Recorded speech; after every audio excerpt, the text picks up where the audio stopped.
Mga salita ng karunungan ayon sa Kawikaan. Mga Kawikaan. Chapter 17. Kahit tinapay ang kinakain, ngunit may kapayapaan. Mabuting di hamak kaysa malaki, ngunit magulong handaan. Ang tusong alipin ay makakahati pa sa mamanahin ng anak ng kanyang amo kung ito'y inutil. Dinadalisay sa apoy ang ginto at pilak, ngunit sa puso ng tao'y siyawi ang sumisiyasat.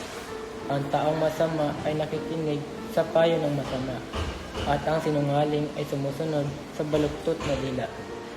Ang nanlalait sa mahirap ay humahamak sa may kapal, at ang nagagalak sa kapahamakan ng iba'y mayroon ding pananagutan. Ang mga apo ay putong ng katandaan. Ang karangalan ng mga anak ay ang kanilang magulang. Ang pinong pananalita ay di makahanap sa mangmang, ni ang kasinungalingan sa taong marangal. Sa paniniwala ng iba, ang suhol ay parang sa lamang pa, kaya lahat ay makukuha kung may pansuhol ka.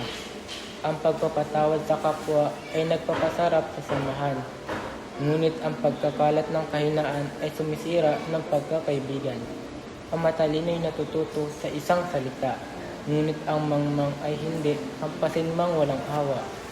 Ang nais ng masamay pag-iimagsik, kaya ipadadala sa kanya'y isang sugong malupit.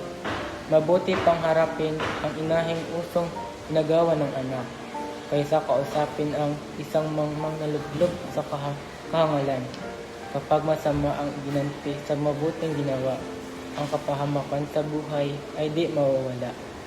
Ang simula ng kaguluhay parang butas sa isang dike na dapat ay sarhan bago ito lumaki. Ang humahatol sa walang kasalanan at ang umaayon sa kasamaan. Kayawi ay kapwa kasuklam-suklam. Walang katuturan ang gumugugol para sa pag-aaral ng isang taong pumipili na siya'y maging mangmang. Ang kaibigan ay nagmamahal sa lahat ng panahon, at sa oras ng kagipitay, kapatid na tumutulong. Ang mangangakong magbayad para sa utang ng iba, kamangmangang maituturing ang kanyang ginagawa.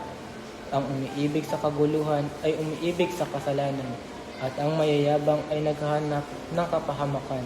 Ang masamang isipan ay hindi uunlad.